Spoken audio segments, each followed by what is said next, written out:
Okay, guys, welcome back. Welcome back. Oh, I muddled my words there straight away, but that's a good start. Welcome back to Let's Get Freaky podcast. I am super excited to welcome our next guest tonight. We are joined by Daniel Cohoon. How are you, sir? Welcome to Let's Get Freaky, man. Hey, thank you. I am doing great. How are you tonight? I'm good. I'm good. I know it's actually morning where you are right now, and it's the afternoon where I am, so I've had a bit more time to wake up. It's, it's supposed to be morning, but it's very dark and overcast here today, so it kind of has that nighttime feel. Yeah, that's like every day in the UK. Mm. So you've got an awesome show. I've recently found it, Magickal Journey. Can you tell us a little bit about your story? What got you into these wild topics, and where does it all start, man? So, first of all, going back a long time ago, um, my first experiences with the paranormal began when I was like 6, 7 years old, probably. And I've kind of had a love-hate relationship with it ever since. Uh, it started out obviously early on doing research, learning as much as I could about things, and being introduced to topics that at that point I wasn't really directly involved with, like cryptids and all that. Never really saw anything like that to start with. Oh But wow. there were telltale signs all around me. I just didn't pay any attention to it so much. And then, I found the, you know, the Gimbal Patterson film and so forth like that, thanks to Leonard Nimoy, who was a remarkable man at the time. He had a show on television at the time. I forget what the name of it is right this minute. Um, but he definitely threw a lot of things in my face that I wasn't aware of from that show. Um, the all of that kind of led me to eventually, start a whole new path. I was raised in a very pseudo-Christian background, uh, so it was weird in a sense to me. Some of the stuff that was going on around us did not make sense. It did not align with our theology. Uh, and I started asking, people, what's going on? And they were like, well, this is this and this is that. And it's just, it's dynamic forces are testing our family and, and stuff like that. So, uh, I mean, prior to that, or in the middle of all this, really, uh, I lost my adopted mother, and I began doing research into things like alternative religions, reading the Gitas and the Vedas, and discovering Buddhism and other things, and going, there's all of these folk tales, and as we would call them, in these religions, and flying machines. There's all kinds of things mentioned, weird creatures. I mean, just crazy stuff mentioned in all these. And I guess that's where it started sparking my imagination even greater. So all throughout the years, I just kept going and going and going off and on with this. I finally discovered some gifts that I have that kind of led me in the direction of having people who were involved in the paranormal community to reach out to me and go, hey, would you like to, you know, work with me on this or that or whatever? And I was like, sure, why not? And so I got involved with some working with people on some things, some cases and so forth that they were working on. And it really drew me in after that. I was like, now I've got people, coming in my face, so to say, that is like they have a story, and their story is very believable. the things that I was learning on a personal level from them, was very believable. It wasn't something that could just, you know, I mean, the average person, it's very difficult for them to just throw imagery at me and me pick it up and not realize that they're just throwing false images. They just don't lack, they lack that ability to make it very convincing. So when these guys would come to me, and they would say, "Hey, this person has had an experience. We want to test the waters. Do you mind?" I'm like, "Sure, why not?" And I would get this information from them. I'd be like, "No, they're like emotionally distressed talking about this, and what I'm picking up from them is not a false reading. They're legit." So it really made me start questioning things. Fast forward to the current history. Uh, Magickal Journey started out with me really doing social media to uh, teach the old ways, working with herbs and crystals and so forth like that. And I'd kind of gotten away from the paranormal for a little bit and started doing it, working more uh, on spiritual matters again. And one day, for some reason, I ran across a podcast, Eye of Jupiter, which with Tom Franklin, he's an amazing person. He's now one of my closest friends in the paranormal community. Um, and I was so fascinated by everything that was going on there. I was like, this is a problem. Right now I'm doing something that I kind of like doing, but I don't love doing. let me let me explore this. So I thought about it afterwards and was like, you know what? I need to rebrand. I need to rebrand and I need to be doing that which I'm really called to do, which is working on and with the paranormal again. So it was like boom, overnight, Magickal Journey was transformed from, a teaching element into a paranormal podcast. And, I kept the name for the consistency. And I thought it went fairly well in a way because honestly, when you are in touch with the paranormal, you begin a magical journey Oh, in a sense. 100%. Yeah. Yeah, so I was like, sure, let's just regroup, rebrand, and start over. I switched logos, I did all kinds of things, and I went right into uh, podcasting on the paranormal. Tom was actually my first guest. I think I'm like 50, 57, 58, 59, somewhere in there. Maybe I think tonight may be my 60th episode with Magickal Journey. So yeah, Awesome. yeah. So we're getting there. We're getting there. Yeah, Um, man. and now I'm starting to hit up guys who are really well known in the community for the work that they do. Because kind of at first I was just kind of working at getting people that I was familiar with and that I was felt comfortable doing, and some of them are well known, but some of them weren't. And I was like, you know what? I'm going to go take it a step further. I'm going to go play in the big boy pen for a while and see what happens. So Let's go. yeah, the lineup that I've got going on now, there's some people that you guys are going to be really surprised to see on, I think, coming up in the future. But yeah, Interesting, man. yeah, Interesting. So it has been a magical journey. it has been. Yeah. Do you feel like you're on the right path now, though? Like you've been led to this? Like this is like meant to be? You know, honestly, with the amount of uh, things manifesting in my life now, yeah, the people that I'm meeting that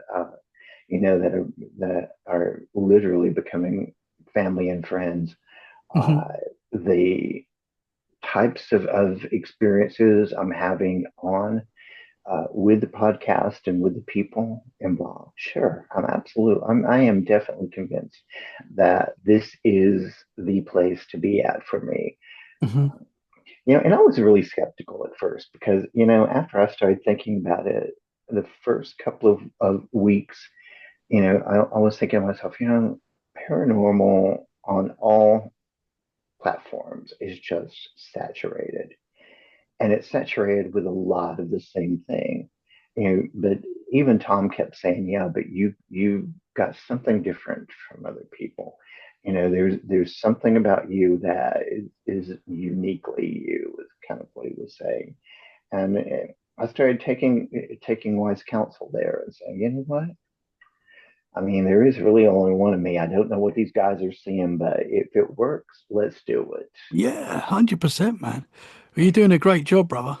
A Thank saying, you. a saying that I quite like, and you put out your vibe, you find your tribe. I don't know where I didn't make that a saying, but it's a saying that I really like, and I think it's true. Like once you start like putting this sort of stuff out and you're enjoying it, Mhm. you're gonna get people that are like-minded to come back, and it's Oh great, yeah, man. It's a great yeah, yeah, community. So yeah. We have, yeah. what sort of things were you experiencing as a kid? Like what was your start, your first brush with the paranormal? The very first thing that I remember was actually in chronological order. I guess was uh, sitting in my room and watching. I had one of the old analog televisions, and we only had three stations, three or four stations at the time. If you had PBS on there, it was four. Um, I was sitting in my room, and I think I was watching some sitcom of the time. I'm sure either that or else one of the. I was drawn to detective shows a lot and so forth. So it was one of the two of those. And the thing started changing channels on its own. Now, back then, uh, we didn't have remotes and so forth like that for the televisions that I'm talking about. You had to actually physically turn the knob. Problem is, I didn't see the knob turning either. It was flipping stations without it doing anything. And I was like, okay, I don't know what's happening here. Maybe it's a quirk in the television. I asked somebody who worked on that I knew who worked on televisions. He was a friend dad of a friend of mine. I said, do TVs change channels on their own? And he looked at me like I was crazy. And he goes, no. I was like, can televisions change a channel without moving the knob? He was like, no, that's why. He asked me, he said, why? What are you asking me all this for? And I just kind of shrugged and said, yeah, no, just kind of wondering. So that was the very first thing that I really noticed. And then my stepmother started complaining about hearing people walking in my room at night. But when she would check, I was not there, or I was not walking around. I was asleep, so I really wasn't there. I was kind of off in another place. Um, she then started talking about hearing somebody talking in my room at night. But again, nobody was there. So of course, in my family, they immediately turned to demonology and like, oh, it's got to be some, it's the devil. The devil's playing tricks in the family. Uh, and those were really the first experiences that there were. I started having other things happen, like getting images and messages from people that really didn't seem to. I didn't know who they were really. Whatever. Um, the most interesting thing was when I would be out in public, total strangers coming up to me and going, "Well, hello, old man," and me looking at him and going, "I'm a kid. What are you calling old man?" Yeah, I always wondered how, why, and it was consistent. It was consistent with people coming up to me and going, "Well, hello, old man," like they recognized me or something. And I just kept thinking to myself, and I finally asked one of this lady came up to me one day, and well, she was actually behind us in the grocery store in the checkout lane, and she was talking to me, kind of chatting back and forth because I said something, and it's kind of sparked her interest, and um, and she goes and she said something about me being an old soul, and I was like, what? And she goes, she asked me, she said, do people ever call you an old soul? I said, people call me old man all the time. And she was like, that's why, because they see that you're really much older than you are. And that was kind of the beginning of an awakening for me, in a sense, at a very early age. You know, of course, as time went on, and we lived in a very wooded area, I began seeing things in the woods and feeling things in the woods that didn't quite add up for me. Um, Huge claw marks and up on trees that didn't. I mean, like the biggest animals we had running around in the woods that I ever saw were squirrels and maybe a possum once in a while. But these trees had claw marks sometimes way up above my head, and it would be like 4 or 5 claw marks together. Wow. Yeah, it was so whatever it was had one of them in particular one day it looked to me like it had an opposable thumb, and I found that very interesting. That was probably the first time that I recognized that there was something out of the ordinary going on in the woods. I thought, well, maybe it's a big cat or something. I don't know. But we never saw them. I never heard them. We had peacocks running around in the woods because we had a pair of them and they would just run loose. Um, Nothing ever. What part of the US were you based in? If you don't At mind. this point, we were in Alabama. Okay. Um, and then, of course, probably the biggest thing that really shook me to the core was standing outside one night waiting for the family to come out so we could go to the local convenience store. That was a big trip out for me because we didn't have a lot back then. Now that town has a super Walmart, but then they didn't. I was standing out there, and it was kind of cool. It was a cool night. I was doing what I always do, looking up at the stars and so forth. Now we lived about 30 minutes north of Huntsville, Alabama, if that puts it in perspective a little bit at that point. And I saw 4 giant, and I mean giant, they were huge, orange football shaped lights going over my head in a it was they were in a box formation flying in the direction of Huntsville. And I knew that direction really well as a kid because when they would test rockets, the sound of the rockets booming would come from that direction all the way to our house. So it was a very loud sound. And so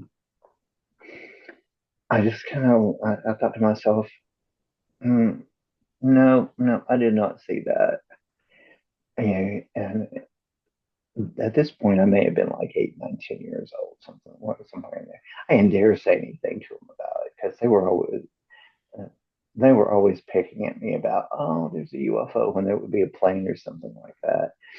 And I'm like, it's an airplane.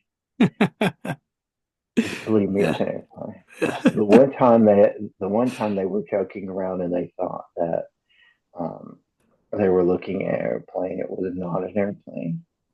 Uh, but at that point, there was some experimentation going on with trying to disguise spaceships to appear as airplanes. Um, and they had actually pointed to one that was designed in that way, Wow. and I How could knew it. how could you tell the difference? What was the it was just a vibe that I would get from it, a feeling. It was a very, very different feeling. Airplanes have a very mundane vibe to them. I mean, we see them all the time, we experience them. But it's the same thing with, so somewhere in the early part of this century, uh, it was after 2007, I know, because I moved to Oregon in 2007. I was standing on the shore, and we were somewhere around Cannon Beach, because I know the haystack was over in the area where I was looking at. And I looked out just over the horizon and looking at the ocean. And I remember the water was really stirred that day. And I was looking out at these waves in the ocean. All of a sudden, I started looking down at the water. And I sensed that there was something there. And I was really focused on it. And I got to the point where I could actually sense an underground base there, an underwater base. And I heard something say, "Oh my God, he sees us." It wasn't audible in the sense of like auditory, but in my head I could hear it. And I realized it was spirit translating this to me. And who or whatever was saying that, we got very disturbed all of a sudden. They were like, "Wait a minute, this one knows we're here." And Wow. yeah, and I thought to myself, they have moved into the place that the most sacred place on earth, the ocean. You can't, and at the time, I just thought to myself, nobody's even looking there yet for it. And of course, the response I got was a direct response from whichever one was reaching out at that point, and I said, and nobody will believe you when you tell them. And I just sent the message back. I said, "We'll wait." And I walked off. Whoa. So, yeah, I could tell that I kind of rattled whatever it was that was trying to reach out to me. What do Because you think? What do you think was down there? Like, what do you think they are? honestly, the creature that was trying to communicate with me at that point was reptilian. I do know that. I Whoa. do know that was a reptilian. Now, whether the reptilians are still off the Oregon coast or not, I don't know. Um, but I do know at that time that it was a reptilian that was reaching out. Uh, Interesting. um, yeah, it was very interesting because they're not one of the things that has always been very curious to me is that for some reason I've always been under the understanding that the human race was at war with reptiles. Now, when I was a kid, I always thought it was probably snakes because I hated snakes. I was scared to death of them. They were the most hideous things, and they were so dirty because they crawled in the dirt all the time. And of course, where we lived at, there were several different types of them that were poisonous. So I was not a fan of snakes. So I just assumed that the war that we were waging with reptiles was those reptiles. Um, Interesting. When you think of like crocodiles, snakes, lizards, they're not friendly towards us, are they? They're not like they're not like dogs and no, cats. yeah, no. There's a coldness to them.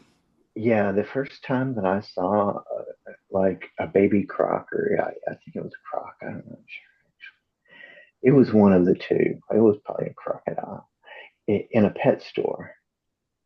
I raised my eyebrows and I found an associate and I was like, "You sell these things?"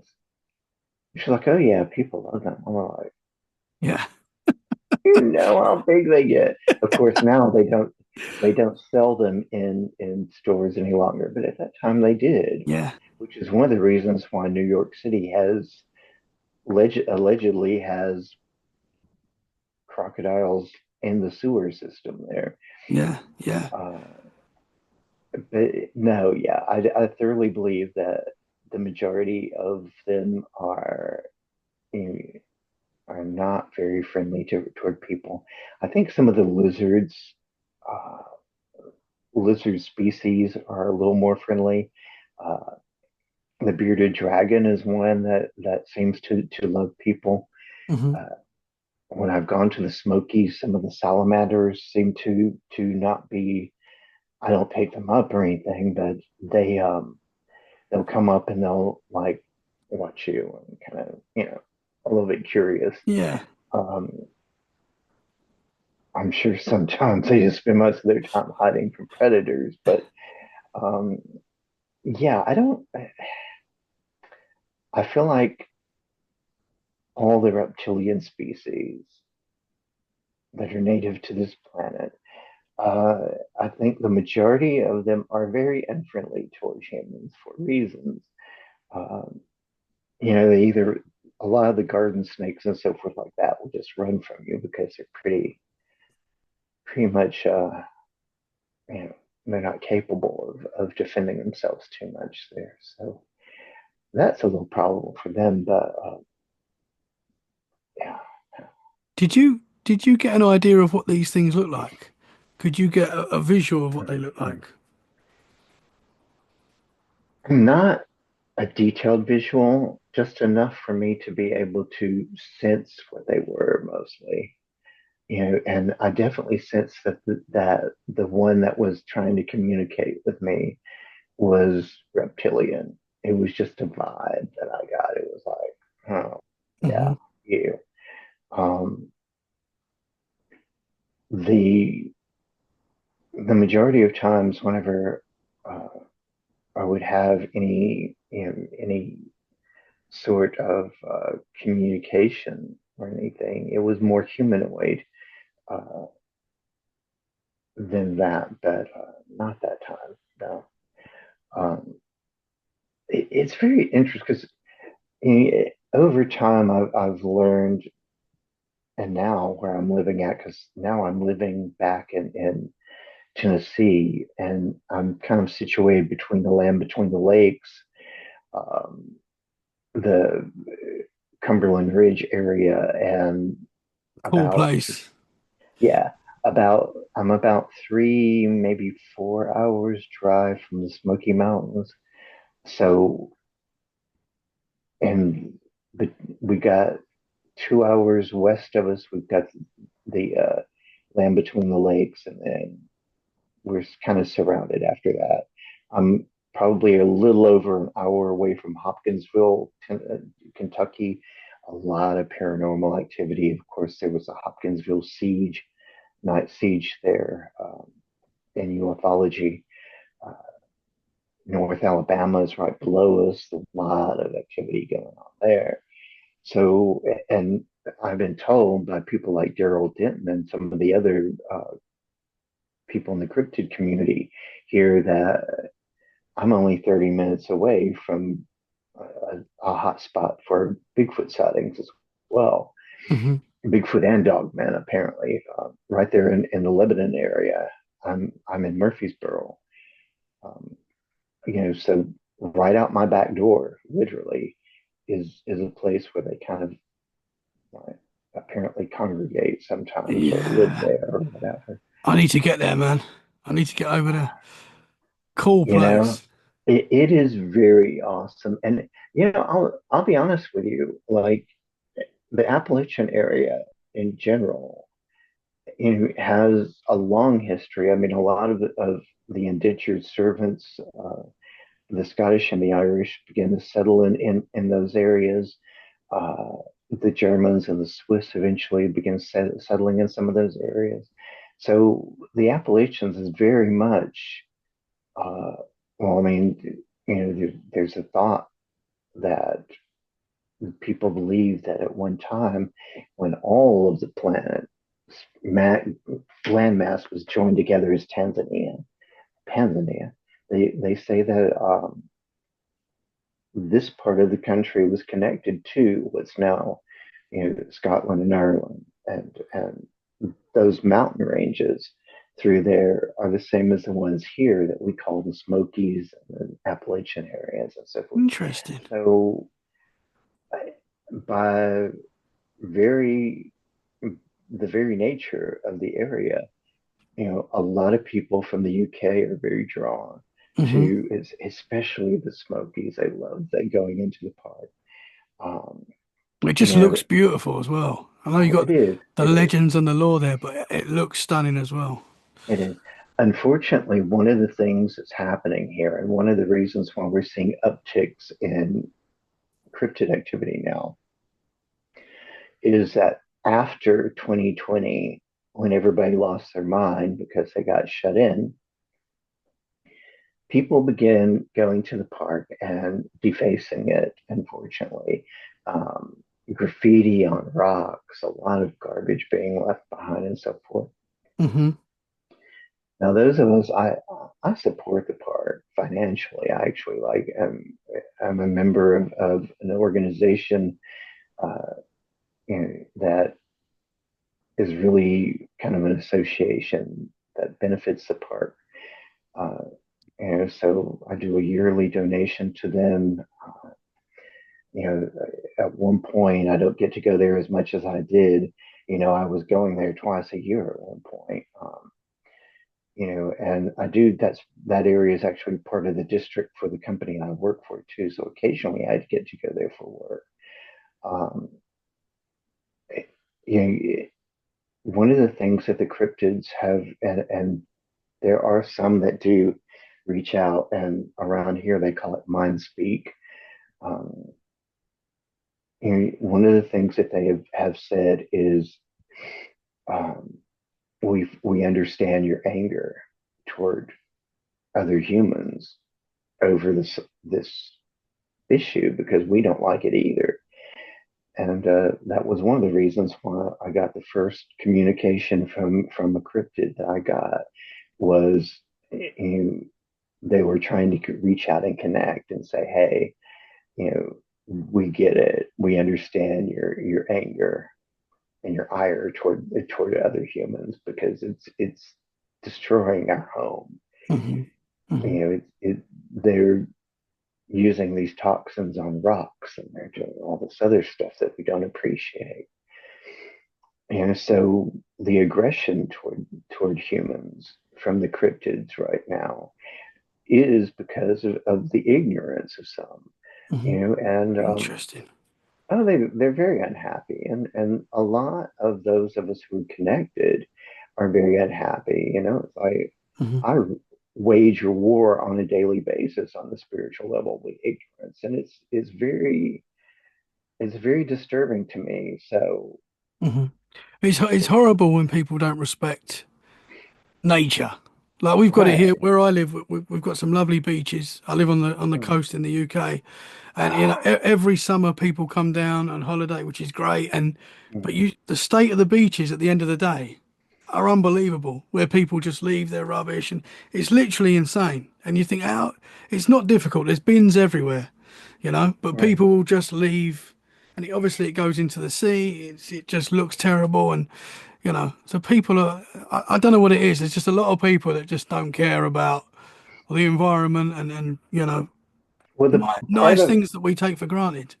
right, part of that is that um, the governments through media, through entertainment, through video games and other devices, has really dumbed down the human population and retarded the development Hmm. of the mind of a lot of people to the point where, uh, frankly, a lot of the people running around here now have the mind of a box of rocks. They literally just don't think anymore. They don't care.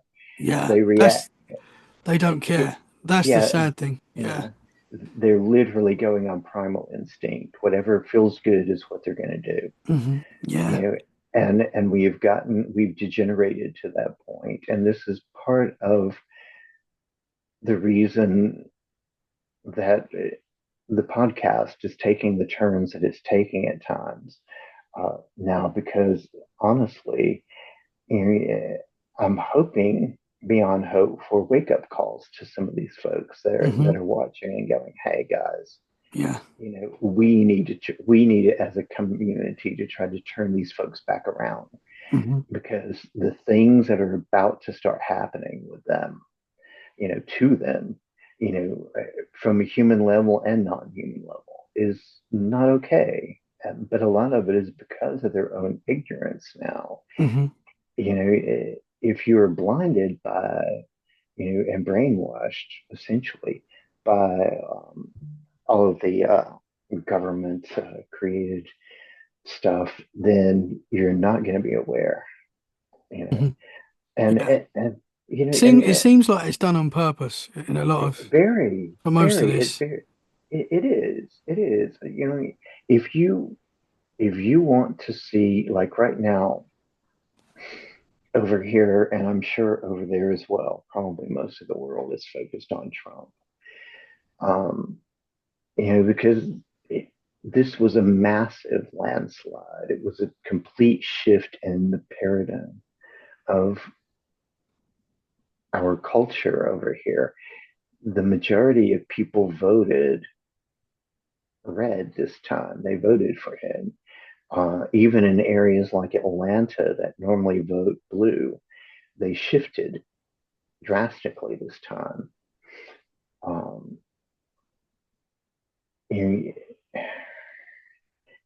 if and you're seeing it in like on social media, you're seeing it in public.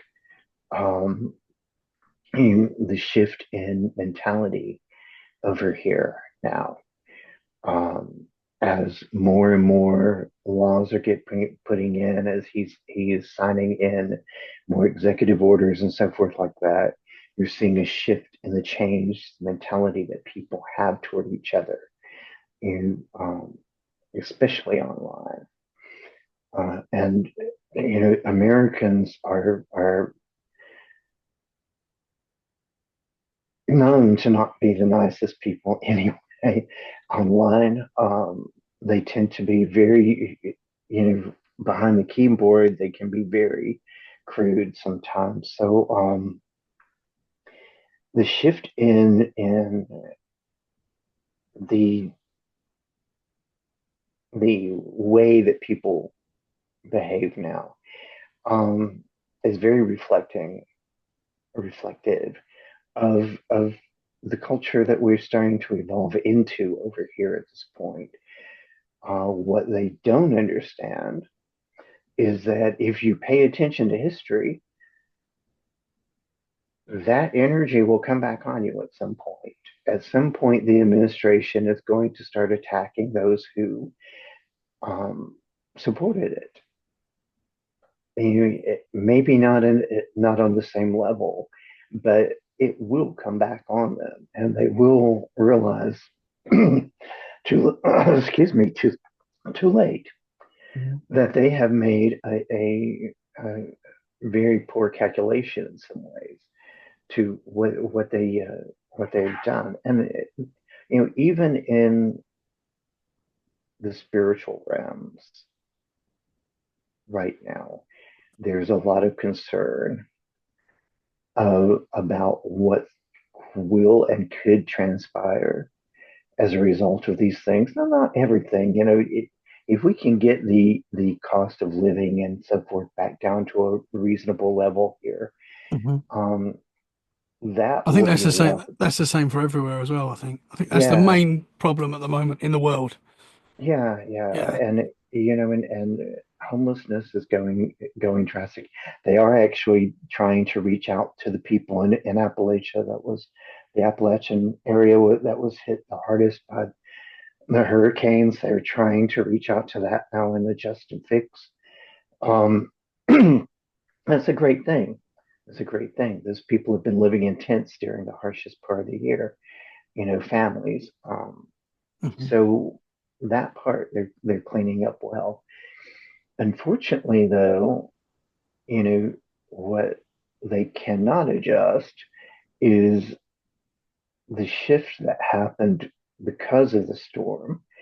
Again, because we're right where the strike zone of that storm was in Asheville, North Carolina, is a vortex, a very powerful vortex. It's very similar to Sedona and Mount Shasta. So part of the problem there is because of the storm and because of the damage to the land there and the shift in the energy of that area, the energy from that vortex has shifted somewhat too. Uh, as far down as into uh, parts of and towns closer to Sevierville and so forth are most likely experiencing an uptick in cryptid activity and other sorts of activity right now.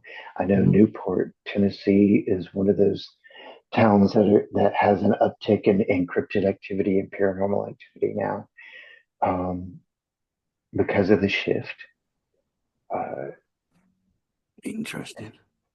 well, that hurricane did not develop properly. Okay, the development of that hurricane happened in the Gulf of Mexico. Uh, that's not normal. Hmm. The fact that the hurricane, in my lifetime, I've never seen a hurricane sustain and grow over land. By the time most hurricanes get to where we are, they become tropical storms. This thing was still pretty much at full strength by the time it got to Asheville.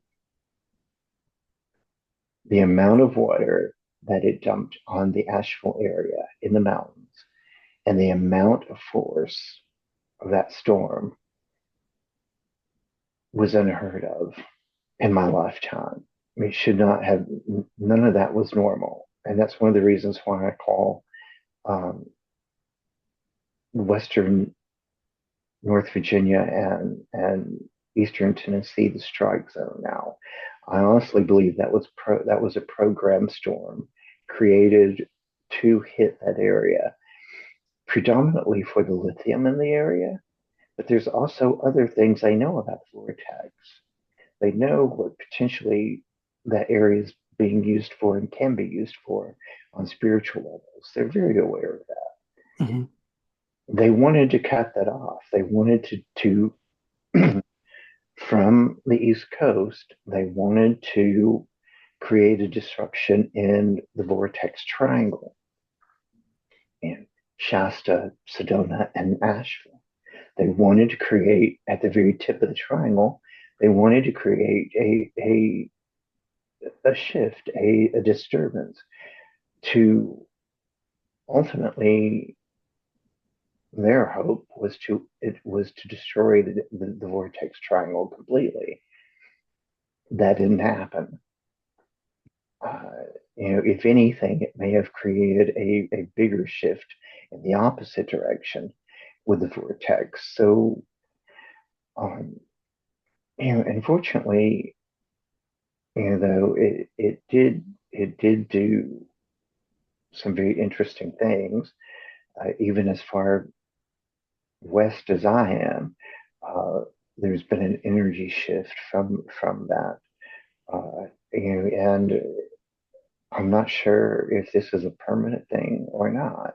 Hmm. You Before this, a lot of people were saying as early as October of this year that the veil between the spiritual world and the physical world Hmm. um, was was almost no longer existing. That the veil had completely thinned. And I'm wondering if this was preparation for the spiritual realms to try to adjust for some of the damage in these areas, because this is a very large. Uh, uh, it's a big event. I mean, it really Hmm. is, for the spiritual planes and the physical plane as well. Hmm. It's a very scary thought. I've got a very conspiracy mind, but it's a very scary thought that the powers that be would manipulate the weather and take out certain areas. I mean, it wouldn't. I don't think it would surprise a lot of people now, especially people like us that look into this sort of stuff. You know, sadly, that's very possible now with the world that we live in. Scary, because they could do it anywhere at any time if they want. I'd like to think that that's not the case, but as you say, very worrying, man. Very scary. Well, and on other levels, there are people here who are not friends of the world governments, Hmm. um, who are working to try to realign things and try to help with getting the planet back on key again. As above, so below. We're working desperately at times to do what we can to realign and readjust. Um, calling on the archangels, of course, and other legions of light to help in those directions and so forth. But the thing is you have these psychotics in charge Hmm. doing everything in their power. It's like, Do you um, do you think that the world leaders that we see, and this is just throwing this out there, do you think the world leaders that we see in the mainstream, do you think that they're really the ones in charge? Or do you think they're like puppets? Do you think there's something above that we're battling with? What are there your is what are your definitely thoughts? there's definitely a shadow group. Hmm. um, Starting back with the Rothschilds and all of those elitists of the time. Um, they know that they're not so much in the shadows anymore. Hmm. Uh, they know that they've been spotted. They know that they have been communicated with. Some of them are absolutely on the inside terrified of the fact that there are people walking around who, you know, are housed in everyday compartments, so to say, that are aware of them. But yes, they're definitely. Now, I will say this: um, Putin and several other people in the world who are acting government, um, they do have some forms of control.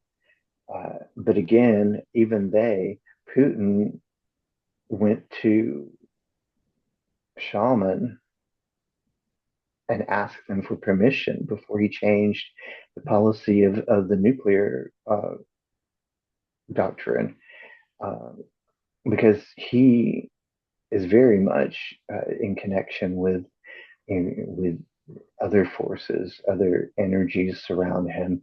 There's covens of witches and shaman who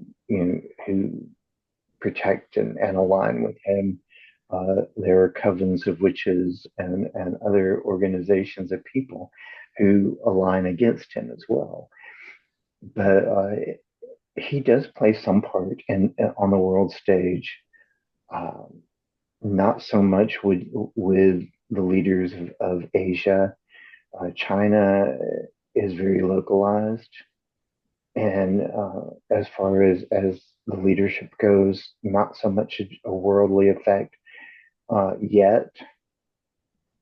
But they're growing. They're growing Hmm. somewhat. Hmm. Although, to be honest with you, their economy and their culture, um, you babies are becoming a rare thing in China. People are not interested in having families anymore.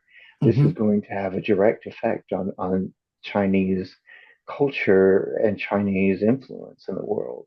Hmm. Um, you know, of course, with social media, uh, recently there was an influx of people who went from TikTok over to Red Note, which is the Chinese social media platform that's very similar to TikTok. And some of those folks decide to stay on that platform.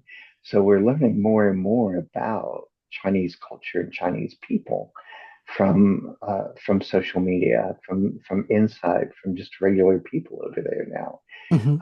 We're finding out that a lot of what they have, what we believe about Chinese culture and Chinese people is very opposite.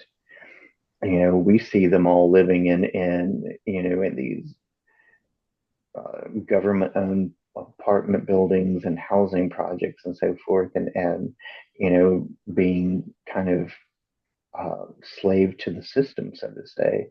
And in fact, it appears that many of them are quite opposite of that. That their lives are very similar to ours in a lot of Hmm. ways. That's the thing. I think all like all countries are people are pretty much similar. Like we all want the same things, really. Just happiness and good times. Most people want that. Yeah, Wherever you are in the world, we're all pretty yeah, similar. yeah. But we're definitely As living in some wild times, that's for we sure. are, as far as world governments go, I think one of the things that we're going to see an uptick in behind the scenes. Again, one of the things I keep having my eye on is all the loose information that we're getting from uh, people like the royals there in England. Um, the future of you know, the princes at this point, both of them are at odds with each other right now. Hmm. I think those two young men are going to play a bigger part in world affairs over time. I think Charles right now is you know, when he can. I understand he has health conditions and so forth, but I understand the king right now also is still influencing world powers, even though essentially they're quote unquote a figurehead and not really in power any longer. It's the Hmm. power they wield on the social level that's important. Yeah. Um, Well, they and sort of seem to be like I don't know if you've watched The Crown, and I don't know how true it is, but they sort of seem to be controlled by a force that surrounds the rules as well. So it's well, interesting. and a lot of people don't understand that the House of Windsor is not by nature. Uh, you know, Actually, they're the source of the House of Windsor is dramatic. Hmm. People don't get that. They don't understand that. You know, the last great hope for the royals was Diana, and and the fact that the two boys are the embodiment of at least part of her. You know, brings some hope to things. It's very interesting, that we have one that's very grounded in the father and one that's very grounded in the mother. So there's polarity with brothers. Hmm. Hmm. Yeah. Um, there are definitely forces surrounding them that are not natural, Yeah. Yeah. that Well, lead them. they've got that reptilian connection, you know. Oh, yeah, yeah, yeah, they do.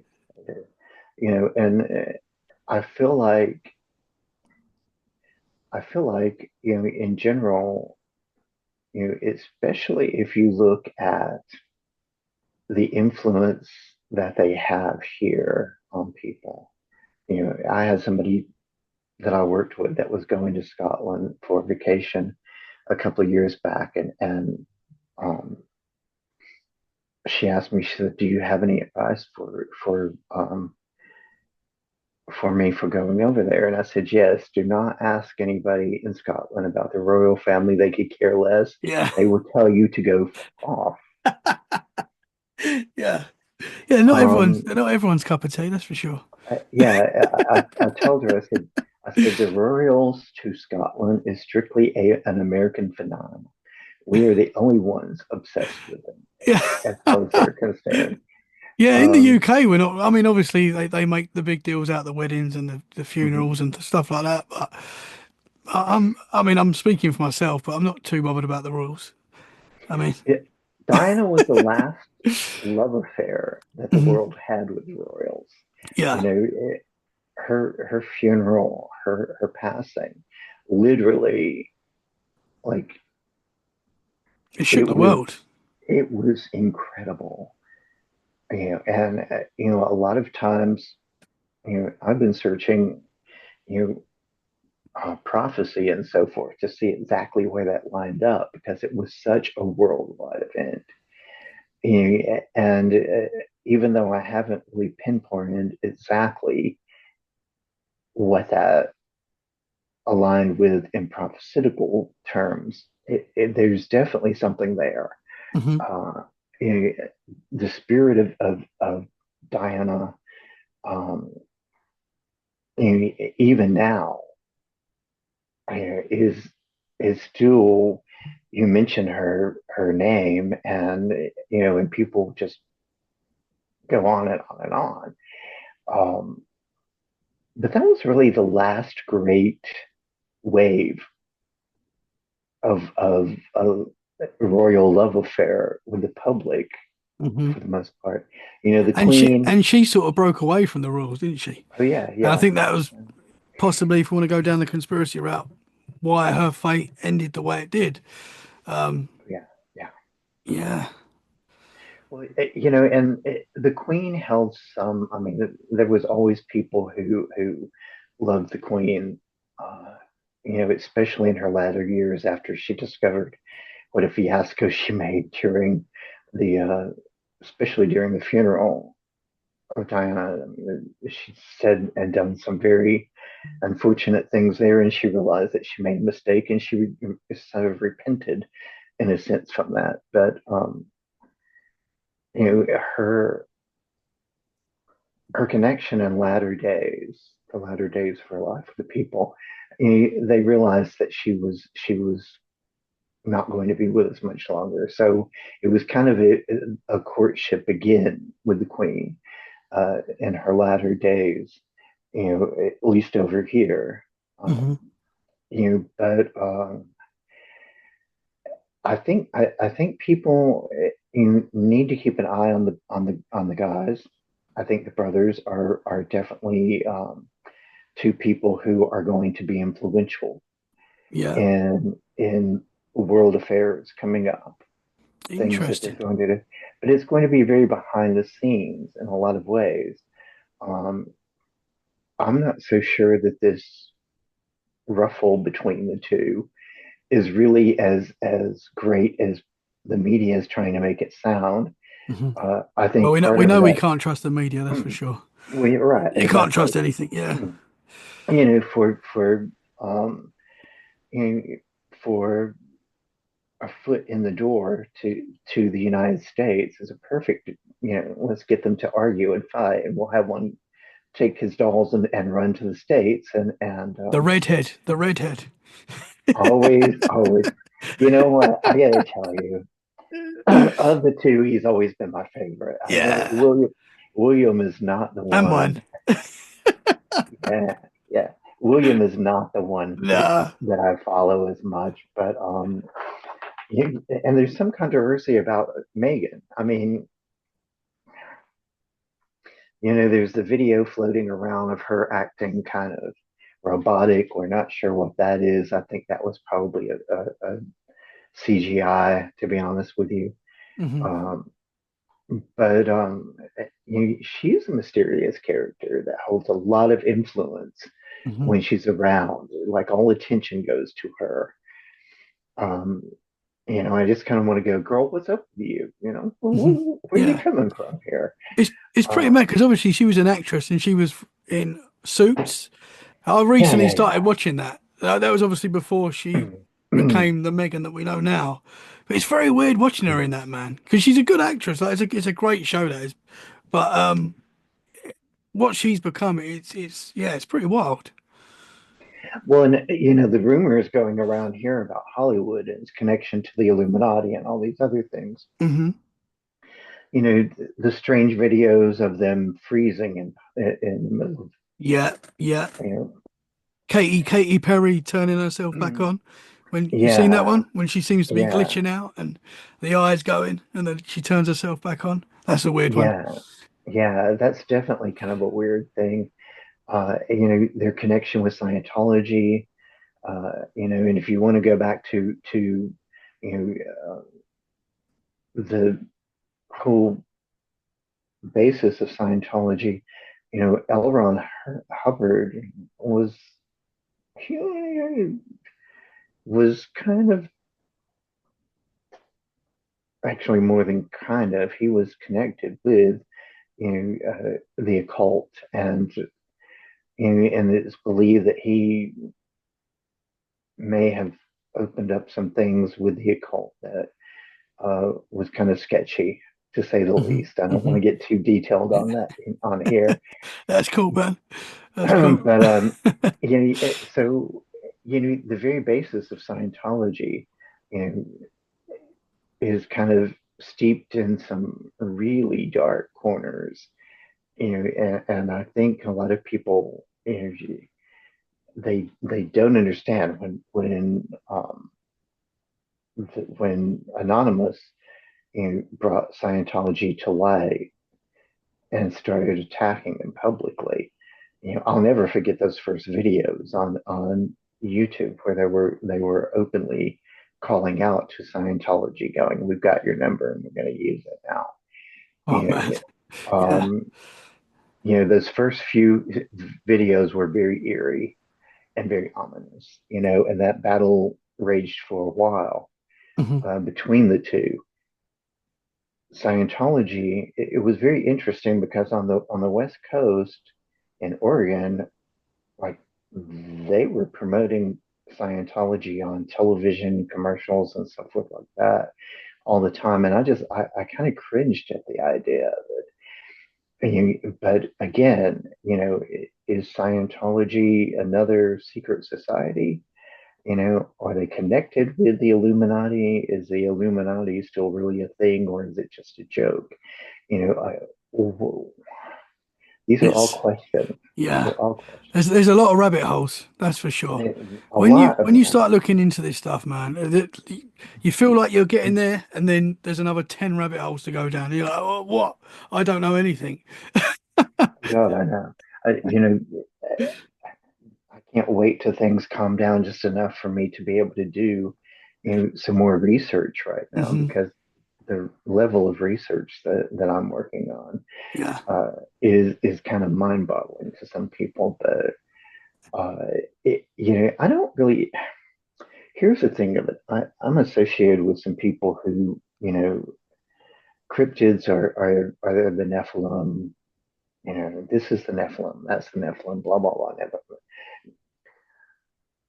I don't I don't doubt that some of this is true. That some things are um,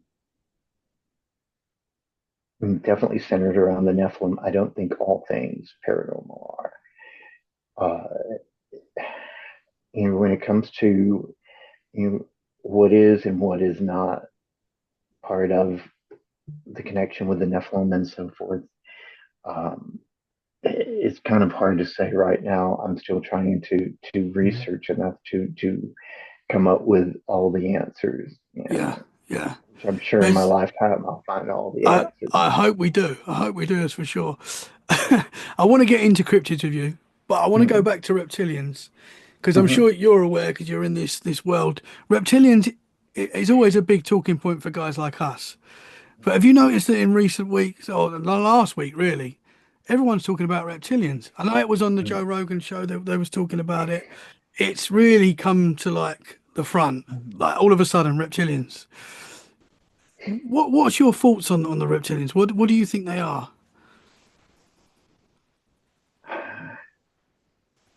That I'm still kind of in an interesting place with. Hmm. I believe it, so there's my understanding is there's two different divisions at least of reptilians. One definitely comes from interstellar um, existence. The other one not so much so. Um, I think they're more interdimensional. Uh, the earliest accounts I have of the reptilians, people like Shirley MacLaine and the Ramtha movement, kind of led us to Mount Rainier in Washington State, and was like the reptilians live under Mount Rainier, um, which I have no doubt that there's probably a base there. Uh, those reptilians, I believe, are more of the interdimensional reptilians, uh, and I'm not so sure that they don't come from probably the same space, different space and times, if that makes sense. They're Hmm. occupying different dimensions, both of them. Um, but one of them is definitely one section of the reptilian species is definitely in our dimension, from our dimension. Hmm. Interesting. Um, why they're coming to the forefront now, because at one point the Greys were getting all the attention. Hmm. Uh, I think the reptilians are really, it's not surprising. As a matter of fact, if you research television history, you'll find there was a series that was very popular at one time during the 80s called V, which revolved around reptilian creatures posing as human beings, coming to Earth and trying to take over.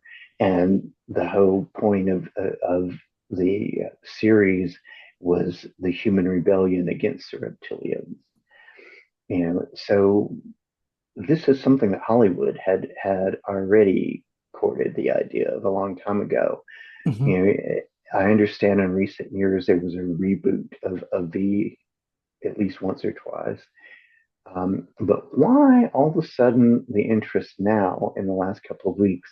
Yeah. We had the drone experience over here. We had the mystery fog that was happening all over Yes. the Yeah. world. That was in the UK as well. Yeah. The fog. Yeah, Yeah. yeah, yeah. And while some of that stuff was a little blown out of proportion, I mean, the whole thing about particles and fog, if you put anytime you flash your flashlight in fog, you're going to see um, water droplets in the fog because that's what it is. You can feel it on your skin.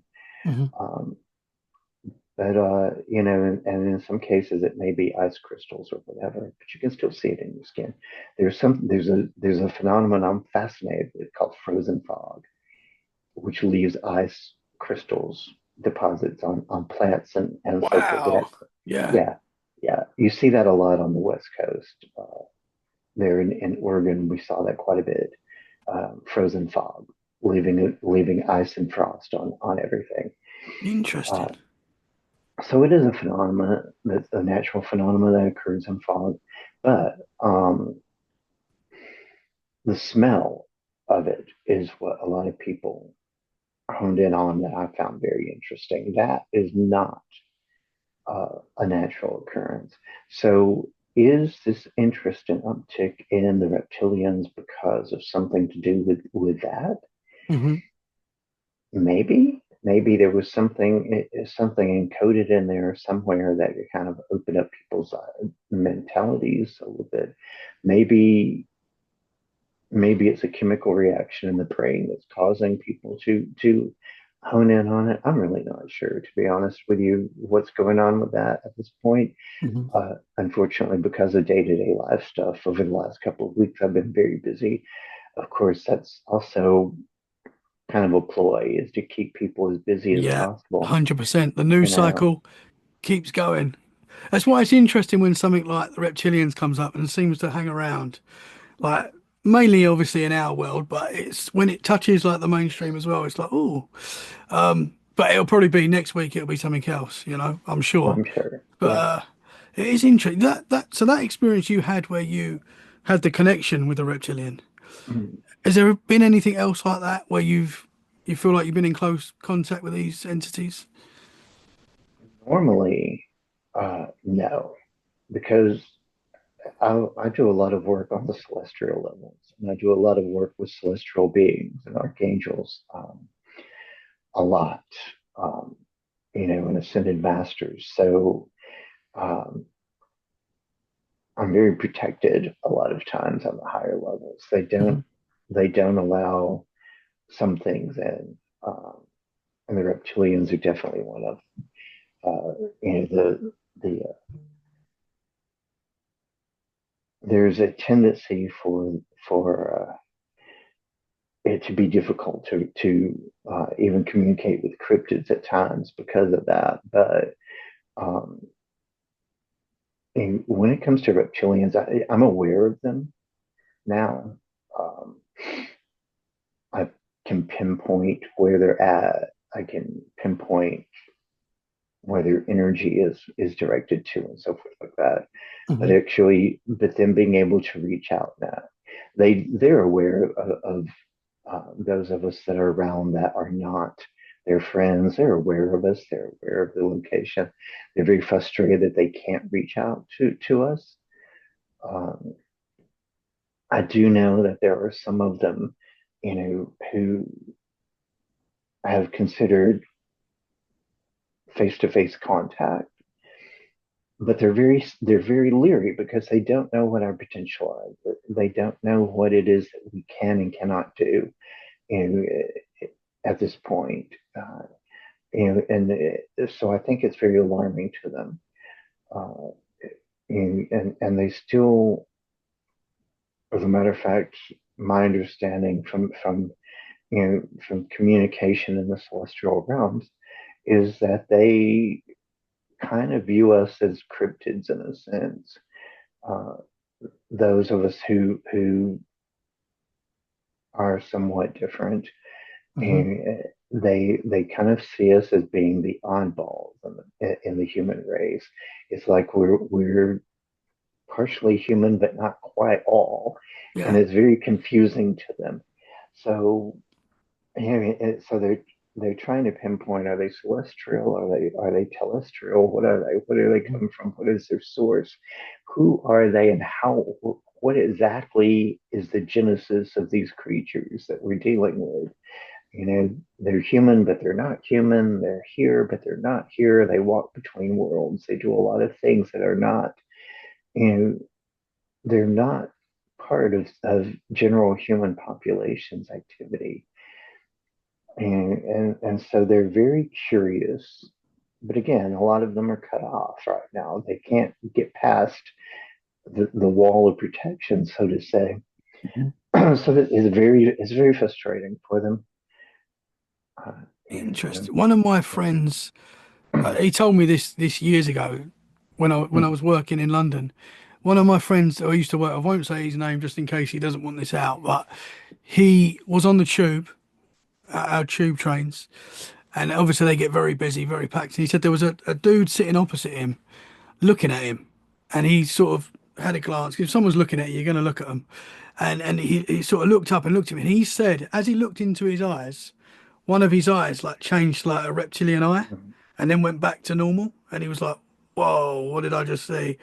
And do you think that they're living amongst us? That there are people that are camouflaged, and they are definitely, interesting, definitely. interesting. And how common do you think they are? It really depends on where you're at. You know, right now I feel like there is a concentration in Chicago.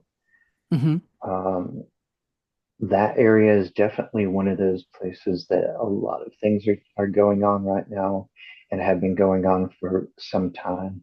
Uh, that's it's a very interesting shift. I'm not sure why Chicago is so important to them.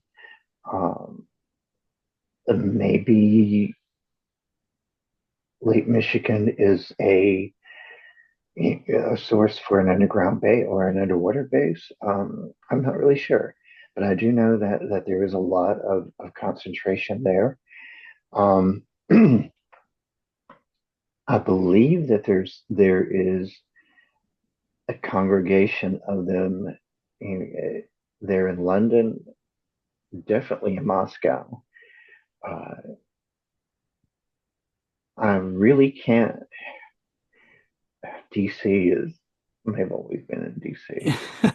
I've heard New Um, York as well. I've heard there's places in New York that are like little streets that are just like full.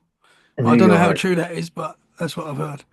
yeah, you know that New York, parts of Canada, um, you, they hide around in Mexico a lot to kind of prompt the cartels and so forth.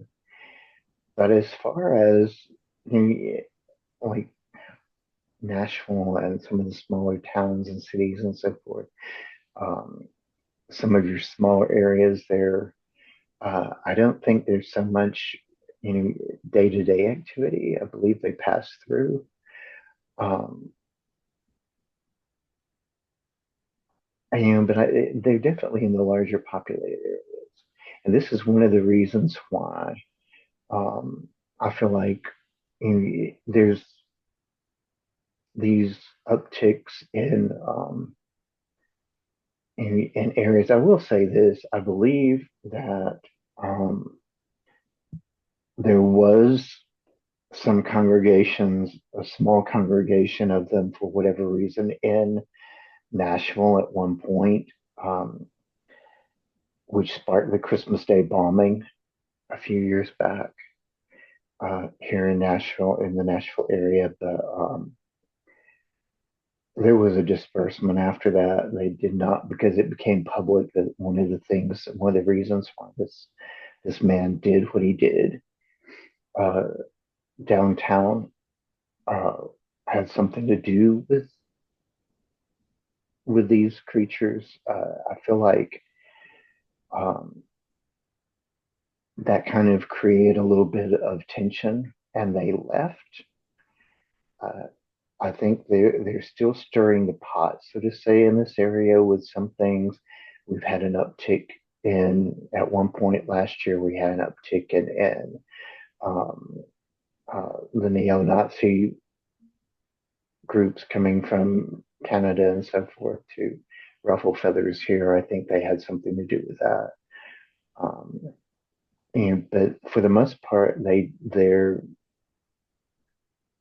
there may be scattered individuals here and there in some of these areas, but you won't see like what you're having in the large cities at this Hmm. point. One of the reasons why there's an uptick in things like uh, the attacks in New Orleans and uh, some of these other towns right now is kind of people's individual response and kind of, if you will, acting out against the reptilians and authority, uh, at this point. So I don't know. I feel like they're there. I feel like their presence is being felt. I feel like there are some of them even hiding in local media. Um, That'd make sense. you know, we 100%. have we have one in our area that um, I believe is probably either a reptilian or working closely with the reptilians. That's a meteorologist, very well-known meteorologist. Ooh. Um, that's gained a lot of attention since 2020. Um, And so, I'm keeping a close eye on that one because there's at least a connection there, at Hmm. least a connection. Hmm. Um, Yeah. I mean, people. There's something in humans that do strive for power, that do want power. So they will. Unfortunately, some people will do anything to get that. So you can imagine they would join reptilians. Like you would get people that would do anything, and they would. We know that in Hollywood and things like that, there's people that worship dark forces and things. mhm, So unfortunately, that's in human nature as well. yeah. So it wouldn't be surprising. Yeah, I'm suspecting this particular one is married to a reptilian. I'm still trying to grasp Whoa. that, but um, I'm really suspecting that the person posing as their spouse is reptilian. Can Uh, you can you tell if you come in like a close proximity to one of these? Can you tell?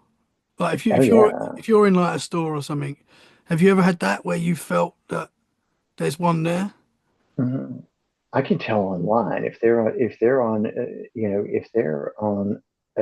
some podcast or if they're televising online or so forth. I can pick it up that way too. But yeah, face to face, I can definitely feel it.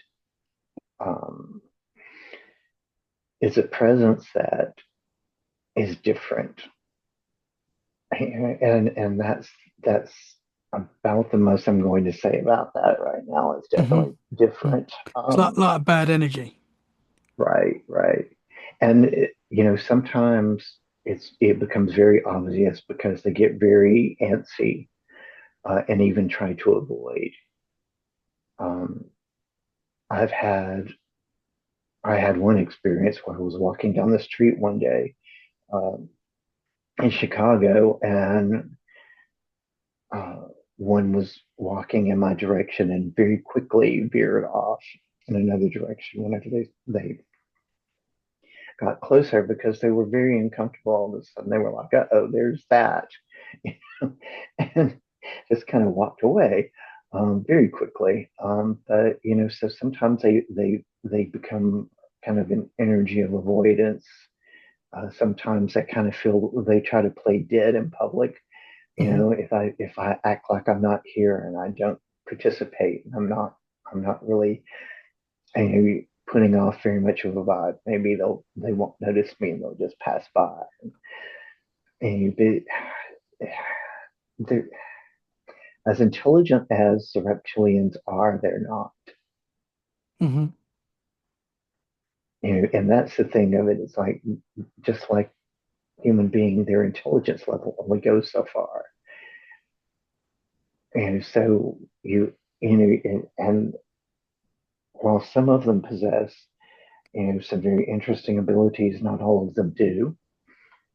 Um, I think some of them are kind of born to be almost workers more so than anything else, and that's their function. It's purely on a Interesting. physical level. But yeah, Is it kind of like humans where you get some people that are really spiritually in tune, and then others that are just not, and you think that's just what it is. I do. Um, there, across the board, maybe the grays, maybe not so much so, but most species um, of beings tend to kind of have those variants and personalities, I guess you could say, or whatever. Hmm. Um, there are some humanoid species that I'm aware of that don't necessarily have um, so many variants. But yeah, you did get that. You did get Interesting, man. that. Yeah, Do you think there's a lot of different types of entities living amongst us? Like not just the reptilians, like there's different, would you say? there are. One of the more uh, predominant next to the reptilians are humanoid. Uh, I've come in contact with some very interesting ones before. Um, One of them when I was around 19 or 20, so I think it was, maybe no, I was early, maybe late 20s.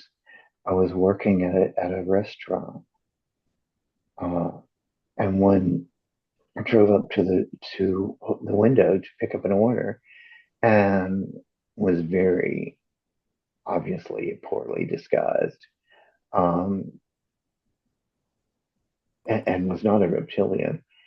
And mm, the vibe that I got was that they were actually a gray trying to pass as a human being. Wow. And and she was very awkward. It was a very awkward encounter altogether. What did While we were at a restaurant picking up food, I have no idea. Maybe for human contact, I don't know. what did they look like? Can you sort of describe what they look like? Well, you know, a very poorly, a very to be honest with you, the exterior kind of the disguise that they were wearing kind of tried to pass as almost like a very average to below average, awkward housewife with a very bad wig. Um, it was just, you know what? It kind of reminded me of, I forget what the character's name was, but there was a show called Mama's Family.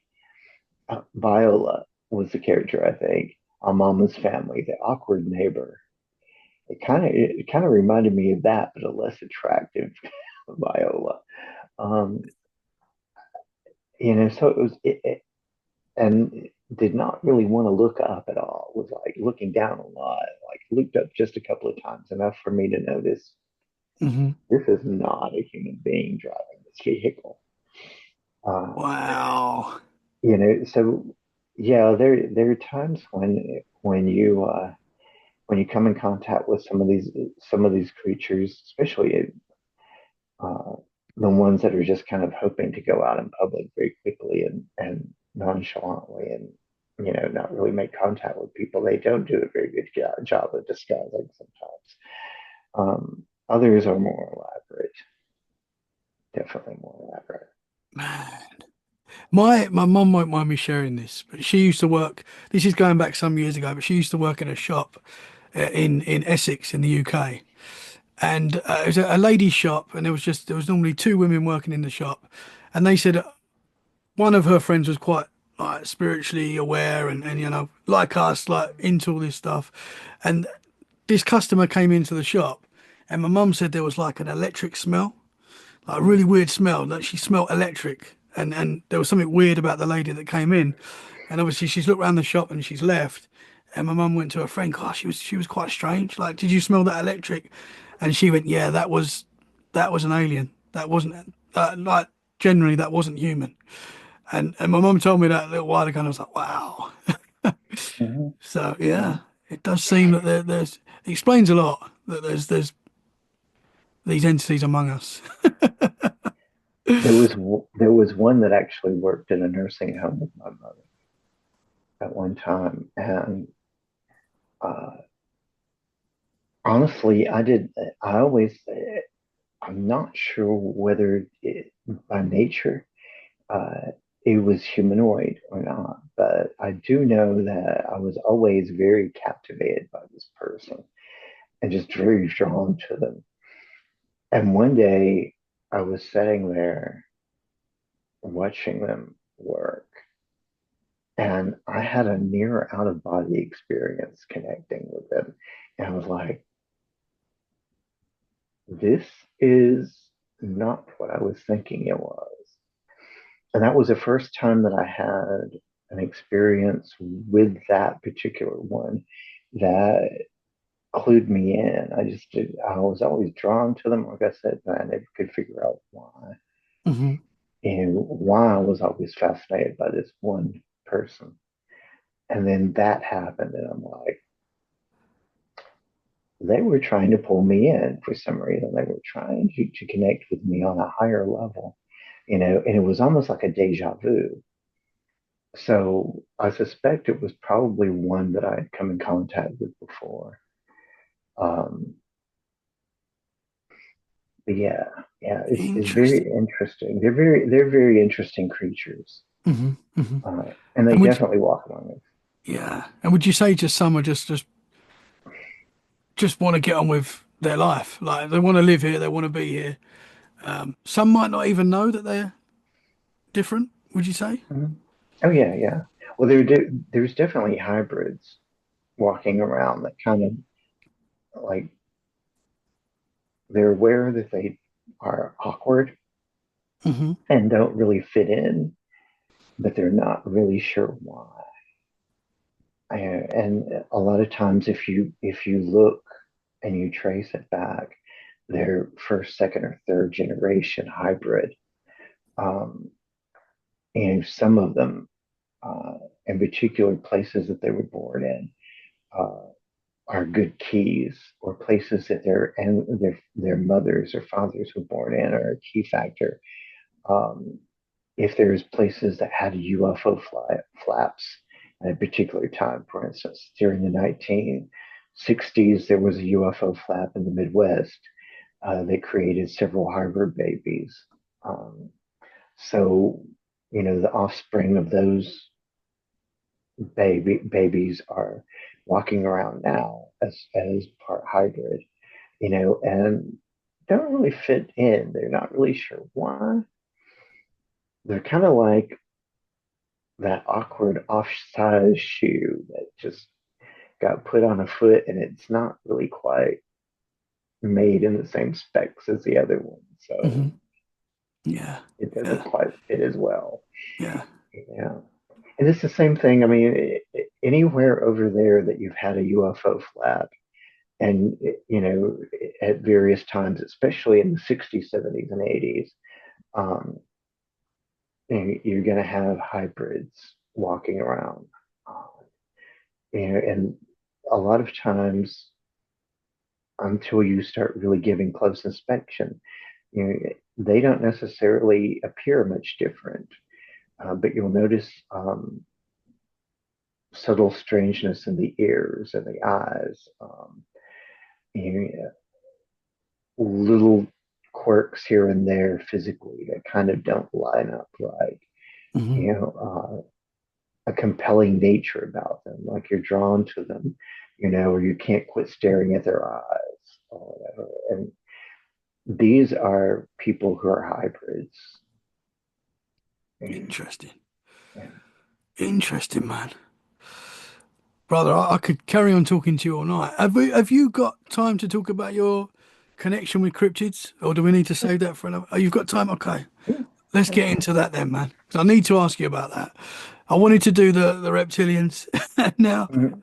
the cryptid connection. So you said when you was a kid, you saw the scratches outside your house on the trees. Mhm. Did you have any idea of like Bigfoot and stuff like that at that time?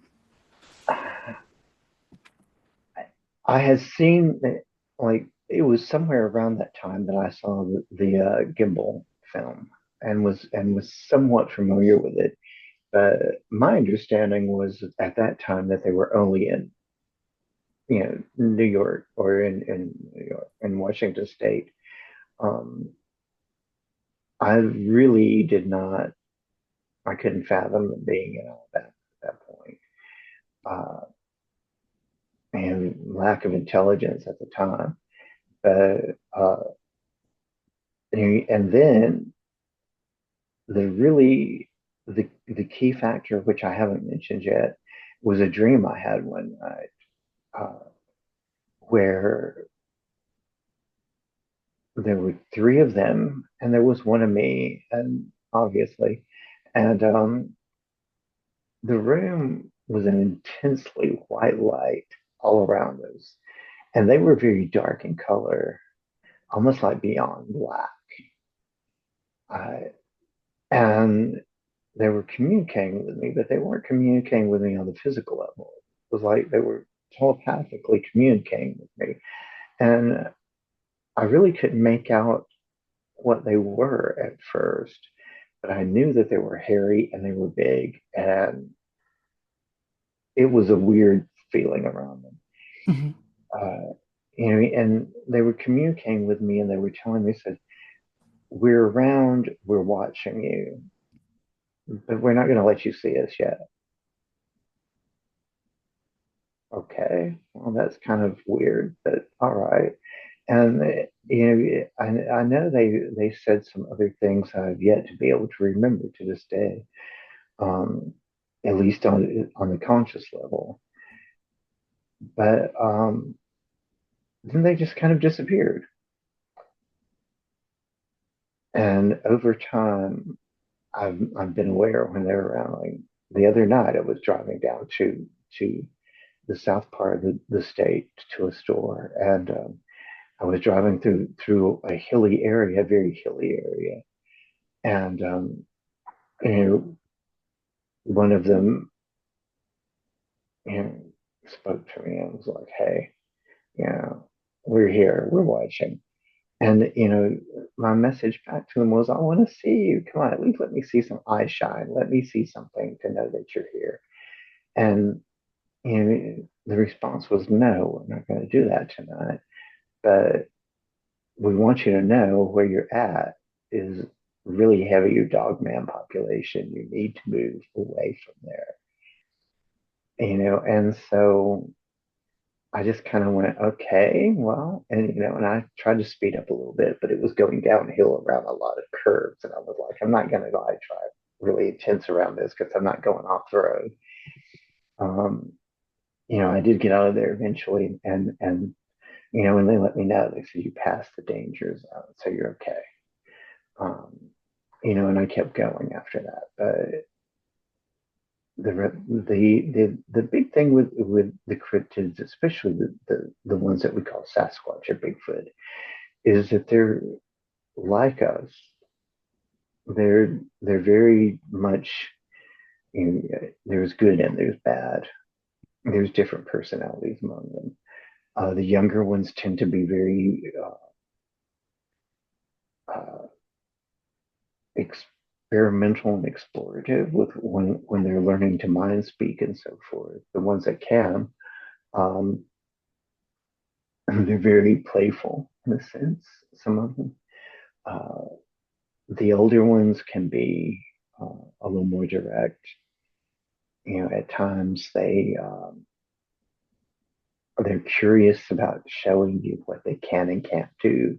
They like to kind of identify, and they like to send messages, stating who they are, what they're about, um, Mhm. and it kind of ways of teaching uh, a little about themselves.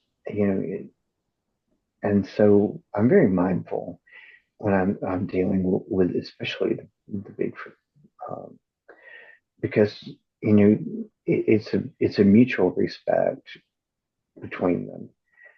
Uh, So would you say Bigfoot and Dogman and all cryptid are more of a supernatural thing? Would you say? I believe personally, I believe that they are flesh and blood like we are with spiritual gifts. And let me clarify that spiritual gifts opposed to gifts of the spirit. There's two different things going on there. Um, I believe some of them are spiritual beings. They're connected to spirit. I believe some of them are definitely connected to God. I believe some of them are definitely nefarious in their existence. Uh, but as far as being, do I believe that they are necessarily paranormal in the sense that they are not flesh and blood creatures? Hmm. Some cryptids, yeah, like the Bigfoot definitely is flesh and blood creature with abilities. Some of them have abilities, not all of them. Um, and Dogmen, I'm really not. I'm really trying to touch. that one lately and try to understand what the dogman is. I want to say that they are flesh and blood. Part of them, I believe, some of them are. I believe some of those have been engineered. I believe there are groups of them though that are not engineered that were born uh, into existence. However, they're born into existence. I believe that they are potentially interdimensional, but I'm not sure right now. To be honest with you, that is a territory I'm still fairly new in. Uh, with the dogmen for a lot of reasons. First of all, it's not a good environment to hang out in. Okay, not a good environment. To be honest with you, one of the things that I'm more focused on in a way right now is the Mothman, which, while it appears to be flesh and blood and it has the ability to manifest as a physical being, I don't think it necessarily is. I think it's very interdimensional or um, something else that we really don't have a term for at this point, to be honest with Hmm. you. Interesting. Well, because the nature of the Mothman is very different than any other creature I've come in contact with. I have not come in contact with the Mothman, thank goodness. Not yet. Um, there's that. Um, I'm aware of its existence. I'm more focused on trying to learn more about it right now, though, because its characteristics and what it does and how it does things is it defies our current understanding of cryptids. Hmm. Hmm. It really does. Interesting, man. Have you seen any cryptid? Have you seen a Bigfoot or a dogman or anything like that? I have caught cryptids on in photos before. I have not had a face to face encounter yet that I'm aware of.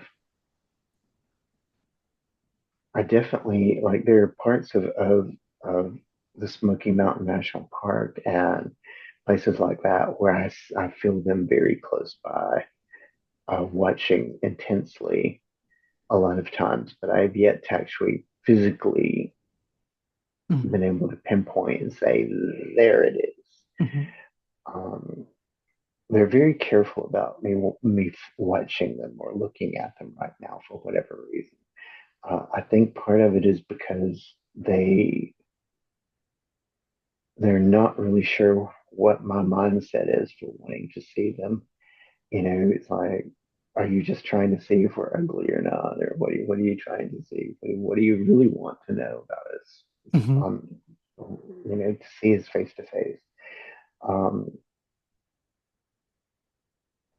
I think there are times when I've kind of caught the glimpse of one out of the corner of my eye, but not really enough to say, yeah, this is this thing.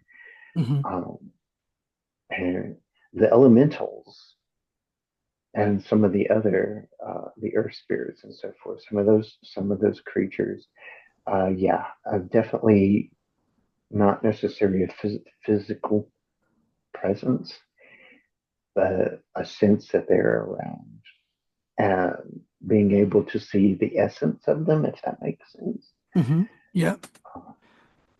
What would that look like? What would they be? Like the fairies?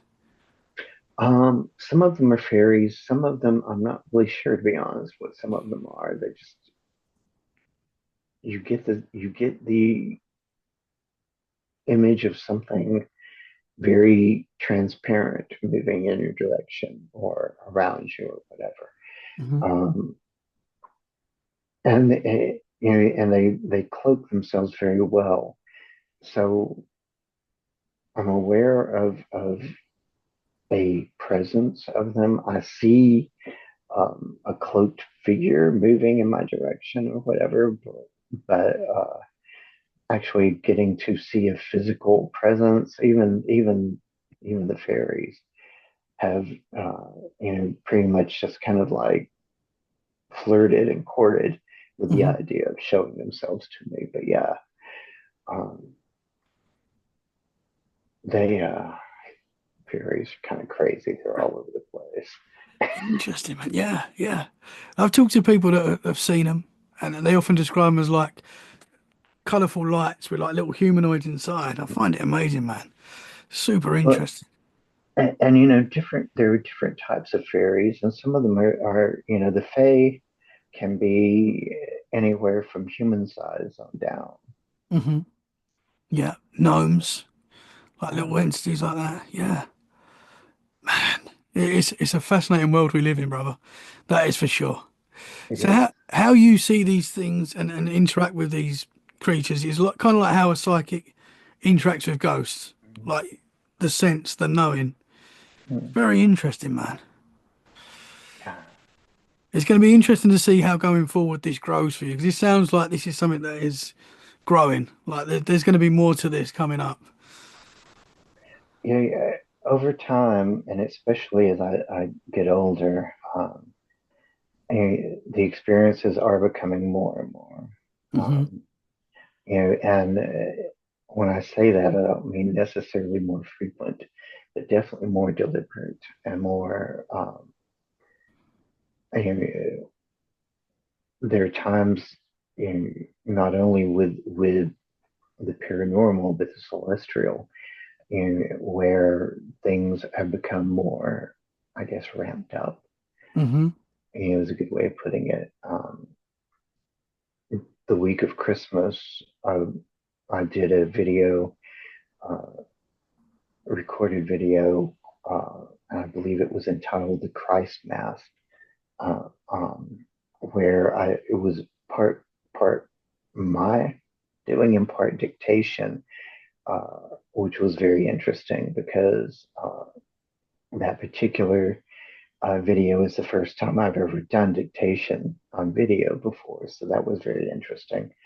Uh, and that the Celestials um, would be involved in that, and the dictation was actually coming from the Divine Mother. So I was very humbled by that. Uh, but of course, when you're talking about the Christ Mass or Christmas, naturally you're going to have the Divine Mother intercede at some point and say, "Hey, I want to put my 2 cents on this." Hmm. Yeah. So it is very interesting. It's an experience that will continue, a journey that will continue even past this lifetime. I'm quite sure. Hmm. Yeah, man. Super interesting stuff. It's fascinating. It's going to be interesting to see how it grows, brother. And I hope you stay in touch with us and keep us posted as and when. Definitely, And definitely. I know we've gone everywhere tonight, but it's been super interesting. And I'd love to get you back on, man. I'm sure there's more we can talk about. But yeah, Absolutely. thank you so much, brother. Yeah. Can you tell the listeners where they can find you?